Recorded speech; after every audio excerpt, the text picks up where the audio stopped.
I've never been for a conference with a tier 1 audience, and all of you guys and ladies are tier 1 audience, but which has behaved like a zombie audience. There's not been, so I'm not joking, right? There's not been a single question from all of you the entire session. Now, while the party has already started out there, those of you who are in here could well be rewarded by not being, stigmatized as part of a zombie audience. Because during our conversation, if at least one person from the audience asks a question, you have been, a participative audience, okay? So one question will save all of you from being stigmatized as a zombie audience. Bye, Karam. Yep. But look, first we must thank you for staying here inside till this time. So thank you all. Yeah, that's true. Your persistence and your hunger to want to learn. So Right. I guess let's get started, right? Sure.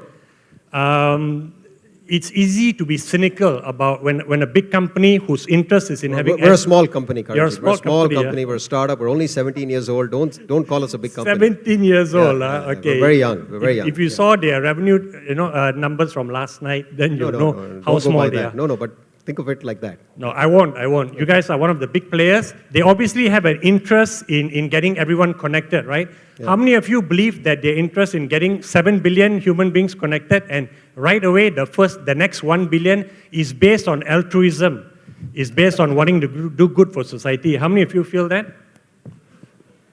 1, 2. Oh, Hey. this is... That's surprisingly, okay, about 11. You know, if you round it up, that's like half the audience. No. What Your do we go math there? is horrible. Your eyesight is bad. 11 people. So fantastic that you think that way. Hopefully, some of you will ask a question also to him, right? And to reinforce that notion that it's based on altruism also. But it's easy to be cynical, okay? So tell us the genesis of why this notion of wanting to connect all 7 billion. Sure. And maybe the next 1 billion or so. Was it because some guys out of the Silicon Valley just felt bored or didn't have something meaningful to do, and they say, hey, let's create this crazy project, and the founders will fund us? No, you're jumping to presumptions. No. This is... so look, so roughly 7 billion people in the world, 3 billion are now connected, right? So we know that. But if you start to extend this out, we've seen that getting people online makes a big difference to economies, to jobs, to businesses, right? And we have benefited, by the way. So Karamjit, no debates on that count. But if you pause to think of what's happening in the world, so take Southeast Asia as an example, just Southeast Asia, which is the fastest growing internet market in the world? Anybody want to take a guess? In the world? Yes, fastest growing internet market in the world. Anyone want to guess?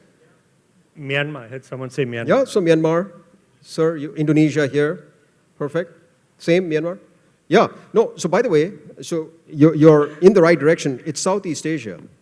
Every month, 3.8 million people are coming online. Every month. That's 126,000 people a day. And what are they coming online with? A phone. So, the numbers are beginning to stack up.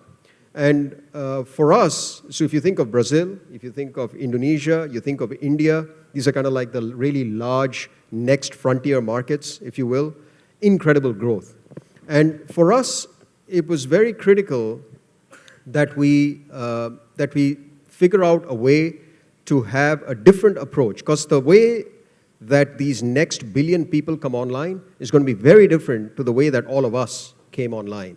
And so what do I mean by that? There are basically the way that we're approaching this are kind of like in 3 ways, right? First, it's very important to give the right kind of access, right? So because GDP per capita tends to be low for the next billion that are coming online, so on and so forth. They can't afford expensive smartphones, broadband speeds, connectivity, all of that's pretty expensive.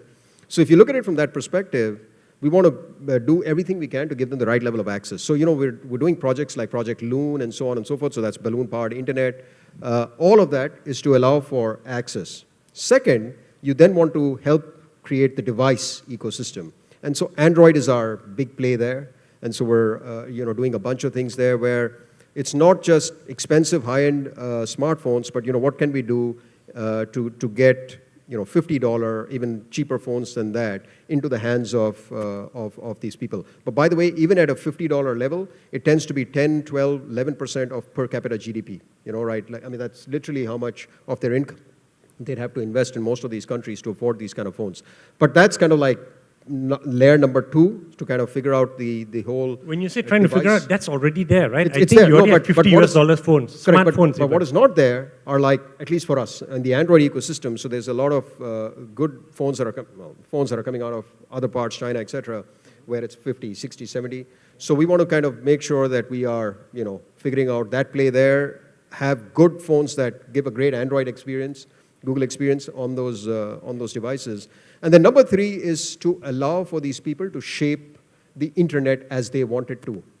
And so what do I mean by that? The reality is that vast majority of the internet is kind of English content, but the next billion users don't speak English, right? So how can we get more local language content going there?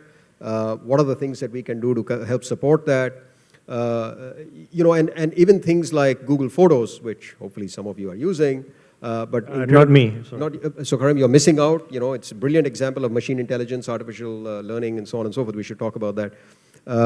But that to share that, to do things on various sharing platforms, it allows them to shape the internet as they would like it in content that they understand and in which that they can engage in. So access, device, and then kind of platforms to share. Those are the 3 kind of. If you have these things, it sounds interesting, but to me, it doesn't feel like it's going to enrich their lives. How will this thing enrich the lives of an individual who will end up having a device that's connected? So Karam, every math that's been done, any analysis that's been done, shows that people coming online benefit, right? So any which way you skin it. Now, obviously, look, there's certain bias because, I'm saying this, but you should go look this up yourself, right? So you take Malaysia as an example, 4% of GDP and more, upwards of that, is kind of like now, being powered by the internet economy. All net new jobs that are getting created are through online small, medium enterprises. So I'm not sure I agree with the presumption you have I think it's because that the it's next not going to benefit billion them. are going to be people from the frontier markets. Although I think Sean presented it, if you were here for Sean's presentation, it was quite amazing, right? 65% year-on-year growth and the fact that you can create the rules if you're in that space and all that stuff was really an eye-opener for me. So it looks like a lot of your the next 1 billion are going to come from those markets. But then the education level, so maybe Sure. I'm being a bit of an asshole here. Yeah. But if you think that the education levels are lower, then they won't be able to take opportunity, right, that comes from what you're saying. You're assuming, when you say a lot of research has been done, sure. I wonder how much of that research has been done with people in Myanmar or in, So, whatever by the country. way, Myanmar, fascinating market. It's mobile first only, right? Correct. Like so that's kind of how they're coming on. Now, But benefiting them. yes, but so Karam, I think we have to draw a clear line between our role versus what we would expect society, government, etc. to do. Now, I could argue that having more people online will allow them more access to education, right? And therefore, they'd get more literate. They'd be able to transact more, therefore better economic prospects. Hopefully there's that local language content created, Exactly. right, for them Exactly. to get that education. Yeah. But if you keep one thing in mind, we are not the only answer to this, right? It's an entire ecosystem, a lot of whom are actually sitting here and they're looking at this and looking at opportunities. Interesting. So I know because this whole session has gone kind of a bit, run past the time, and you have the cocktail starting soon, and Jagdish is, at the back there eagerly waiting. At any one time, you can just ask a question if you want to save the audience. Oh, I thought you were going to ask a question. You're just adjusting your glasses. Huh? Okay, Wei, okay? Okay, 2 questions, okay. Well, I'll come down and give you the mic. Fantastic, man. Or is there a mic there? Yeah, I think there's a mic there. There you go. Thanks. Wei is the CEO of Red Tone. For those of you who are not from Malaysia, he's been a long-time entrepreneur, and he's now making a big bet on IoT. Okay, Wei, sorry. Great, wonderful. Okay. Yeah, thanks. Sure. See, Google, if you look at the 3 to 5 biggest initiative of the Google in, the next 5 years, that will include some of those things that we have not even seen, we have not even experienced. Say, for example, Google cars, autonomous cars. Would that come to this part of the world, that means Southeast Asian emerging market? Do we have what it takes to also experience firsthand whatever is out there in those big initiatives? Sure. So along that, could you, first of all, share with us what are those 3 to 5 biggest initiatives of Google first? Then Yeah. only how it comes to But Southeast he has Asia. to connect it to getting the next Yeah. billion online. Yeah, So I sure, would like sure. to see how driverless cars is going to Yeah. help the next billion get connected. No, so I can, so let If me... you answer that well, you've got a big No, bonus and coming. then we can go to the next thing that I don't want to talk about. But,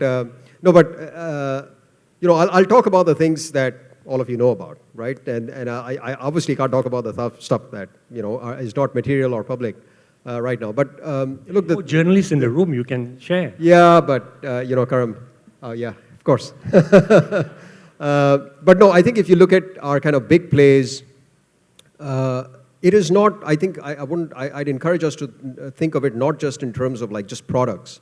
I think one of the biggest things that we're like very, very focused now on, and which Sundar, our CEO, is driving us towards, is kind of machine learning. Because what we see, you know, we believe that that layer of intelligence is going to really drive the next wave of incredible user interaction for the first 3 billion, admittedly, with our products, right? So what do I mean by that? The best experiences are those where, you know, where we move from a model of, previously we were very good with what we call demand. So you would ask us something, we would give you that. We want to move to what we call assist and then suggest. So if you look at Google moving through that paradigm, and then you start to think of your products yourselves. And by the way, you know, if you think of like iFlix, you think of Amazon, etc., they've been doing this in some measure for some time, right? Like, hey, if you read this book, maybe you'd like these other things. If you've seen this movie, maybe you'd like these other things. But what we're really trying to do is stitched across all our products. So we have like 7 products that have over 1 billion users. So if we build the intelligence and the artificial learning across those 7 products, then what we can do is really move to an amazing place where we can actually start to make your life materially better by telling you to focus on the things that will make a big difference to your lives. You know, I mean, including such basic but incredibly important things like, hey, listen, you need to buy a gift for your colleague, you know, whose birthday is kind of going to be 2 days later. And today, that does not happen naturally enough, but imagine if we could start to do that. Maybe really nobody well. wants to buy a gift for their colleagues anyway. Question time, just You quick can one. ignore. How You can many of ignore. you have bought gifts for your colleagues? Karam, see, this is a good user case. People like to do that. Karam, everybody's not like you. 8 you know? people, okay. No, but- 8 people. You know, I don't know how you're counting. It's a 8 lot more than that. people, okay. See, but that's no, the whole we need point a of it. neutral party up here, a new pair of eyeballs, and count again. There are 8 people, okay. No, but that's Trust the whole me. point of it. But I think if you look at it, Wayne, so that's, I think, the key thing that I'd say. If you look in the next 3 to 5 years, all the other things apart, you know, things like driverless cars or Loon or, you know, DeepMind, which is part of the artificial intelligence. If you just put all of this to the side, the real core thing that will run through for what we're really focused on next 3-5 years is machine learning and the impact it'll have on sort of us giving you an even better user experience. But not for the next 1 billion, right? They'll be part of that. No, Karam, I mean, you have to think of it. We're not going to exclude, right? I mean, our users will be across all of those. Because you mentioned driverless cars. So I think there's one more question here for the gentleman. Yeah, Can we get the... I have one. They have one there, so I saw that. We've got, okay, this gentleman here So- also then. Yeah, we'll come back to you. My Yes, name sir. is Misha Benaliel. I'm a founder of a company maybe you heard about called Open Garden. We are famous for a messaging app called Firechat. And I have a question around your strategy in terms of bringing access to more people. Yes. So when you look at the solutions you are working on, like Loon, it's very a lot of investment. Yes. And very often the main barrier to connect the people is the cost to Yes. access the internet. Yes. So my question is, are you planning to do anything in the field of sponsored communications, or are you In the field of sponsored communications? sponsored communication. Like in India, you have applications like MSent or SIM Karma, for example, Okay. that start to provide free access Yeah. by topping up the accounts of the users. Yeah. So my question is Google going to do anything in that field? Yeah, look, so, you know, again, not at this moment, no. But, you know, don't hold me to that. But the other way to look at this is, with Loon, for example, we know that the cost of laying fiber is like incredibly high, especially in far-to-reach areas. So putting balloons up, and they only, you know, the fact is the winds at that altitude, they only go in one direction. So there's a level of predictability. And our game there is to work with telco operators very, very closely. We are not sort of infrastructure providers.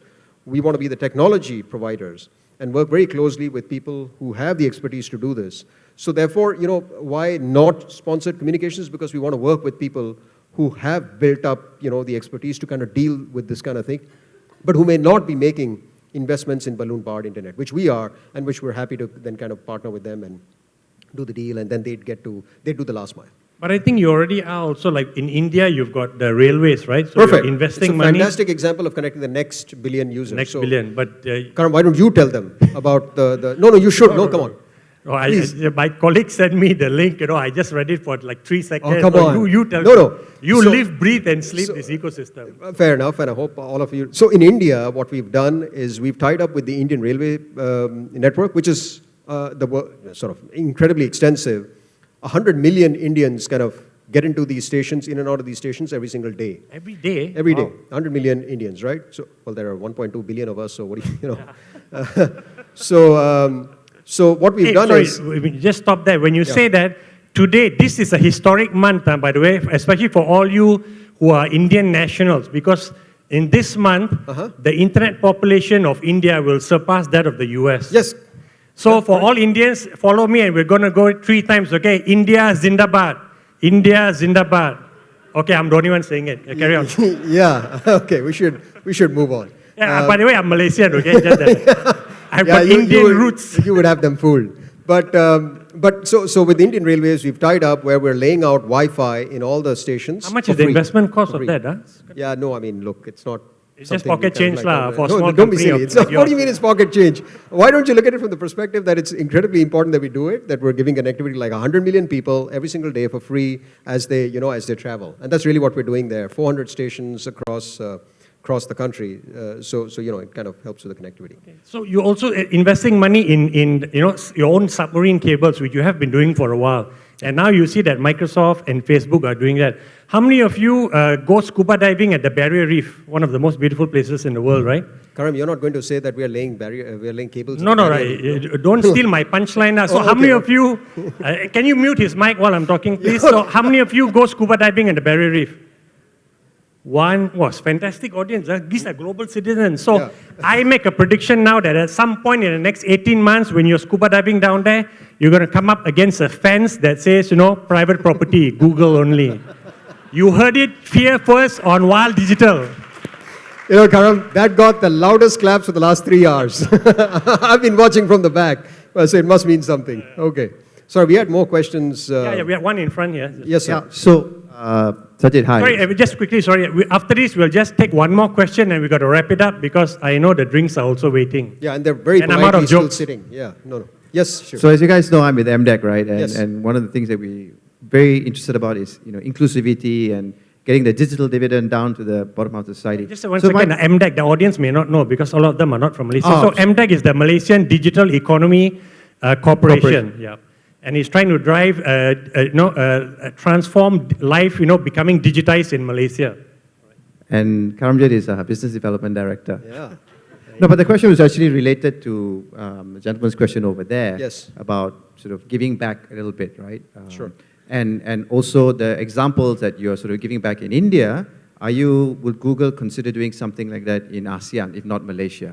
Yeah, no, I don't see Wait, why. you're wrong. They're not giving back. They're giving and hoping to monetize you in other ways, right? Value creation I and need value to correct you capture. because you're wrong.